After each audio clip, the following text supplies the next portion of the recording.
अब आपको लिए चल रहे हैं दक्षिण भारत केरल के दौरे पर। राहुल गांधी हैं कांग्रेस के वरिष्ठ नेता और इस वक्त एक चुनावी सभा को संबोधित कर रहे हैं। മലയാളിയുടെ ദുഃഖങ്ങളുണ്ട്, ഇതെല്ലാം ചേർന്നതാണ് മലയാളം എന്ന ഭാഷ. The tears of joy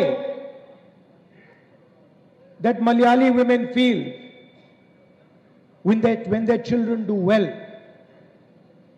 but also the tears of sorrow when someone loses a brother. These are all transmitted in Malayalam. മലയാളികളെ സംബന്ധിച്ചിടത്തോളം നമുക്ക് സന്തോഷമുണ്ടാകുമ്പോഴുണ്ടാകുന്ന നമ്മുടെ സന്തോഷ കണ്ണുനീരുകൾ, നമ്മുടെ കുട്ടികളുമായി ഒക്കെ ബന്ധപ്പെട്ട് സന്തോഷമുണ്ടാകുമ്പോൾ, അതുപോലെ നമ്മുടെ സഹോദരങ്ങൾക്കിടയിലുള്ള കാര്യങ്ങൾ നടക്കുമ്പോൾ നമ്മുടെ മനസ്സിലുണ്ടാകുന്ന ദുഃഖത്തിന്റെ കണ്ണുനീരുകൾ, ഇതെല്ലാം നമ്മൾ പരസ്പരം കൈമാറ്റം ചെയ്യുന്നത് നമ്മുടെ മലയാളം എന്ന ഭാഷയിലൂടെയാണ്. If you remove Malayalam, how will a mother in Kerala explain the history of this great land to her children? നിങ്ങൾ മലയാളം സംസാരിക്കേണ്ട എന്ന് പറഞ്ഞാൽ കേരളത്തിലെ ഒരു അമ്മ എങ്ങനെയാണ് ഈ കേരളത്തിന്റെ ചരിത്രം കുട്ടികളോട് വിശദീകരിച്ചു കൊടുക്കുക? How can she explain it in Hindi or in English? എങ്ങനെയാണ് കേരളത്തിലെ ഒരു അമ്മയ്ക്ക് ഹിന്ദിയിലോ ഇംഗ്ലീഷിലോ ഈ കാര്യങ്ങളൊക്കെ വിശദീകരിച്ചു കൊടുക്കാൻ പറ്റുക?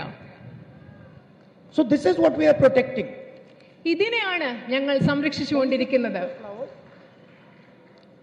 Can you give me those flowers?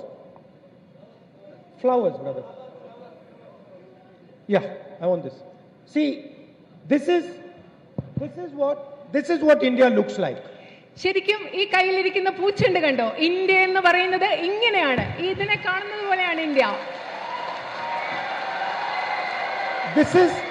This is also what Kerala looks like. കേരളവും ഇന്ത്യ മാത്രമല്ല, ആ പൂക്കളുള്ള ബൊക്കെ പോലെയാണ് കേരളവും. And this is also what every family in Kerala looks like. കേരളത്തിലെ ഓരോ കുടുംബവും ആ പൂച്ചെണ്ട് പോലെയാണ് ഇരിക്കുന്നത്. Every flower is unique. അതിലെ ഓരോ പൂവും വ്യത്യസ്തമാണ്, സവിശേഷതകൾ ഉള്ളതാണ്.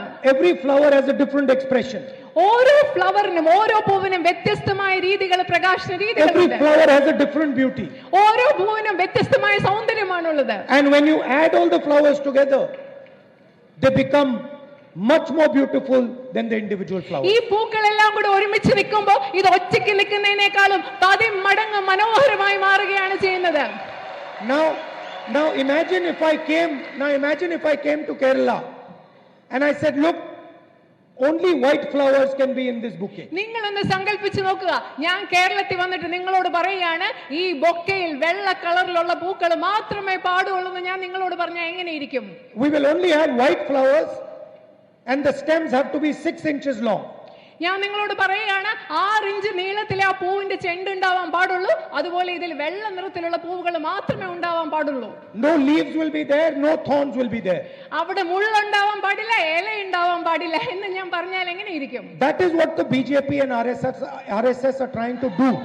അതാണ് ഈ രാജ്യത്ത് BJP RSS ചെയ്യാൻ ശ്രമിച്ചുകൊണ്ടിരിക്കുന്നത്.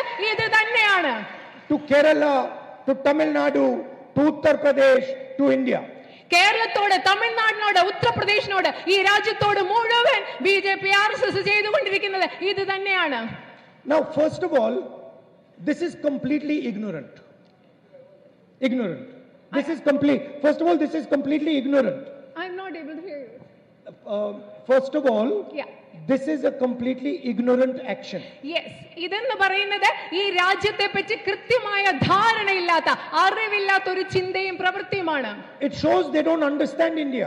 അത് മനസ്സിലാക്കുന്നത് അവർക്ക് ഇന്ത്യയെ മനസ്സിലാക്കാൻ സാധിക്കുന്നില്ല എന്നുള്ളതാണ്. And it shows they don't understand Kerala. അത് മനസ്സിലാക്കുന്നത് അവർക്ക് ഇന്ത്യയും കേരളത്തെയും മനസ്സിലാക്കാൻ BJPക്ക് RSSനും കഴിയുന്നില്ല എന്നുള്ളത് തന്നെയാണ്. The Prime Minister recently went to Tamil Nadu. Prime minister, പ്രധാനമന്ത്രി അടുത്തിടെ തമിഴ്നാട്ടിലേക്ക് പോയി. Tamil Nadu has the most brilliant poets like Kerala does. തമിഴ്നാട്ടിൽ അതിമിടുക്കരായ പ്രഗത്ഭരായ കവികളുണ്ട് കേരളത്തിലുള്ളതുപോലെ. Huge history. വലിയൊരു പാരമ്പര്യം, ചരിത്രം. Huge tradition. വലിയൊരു മഹത്തായ പാരമ്പര്യം.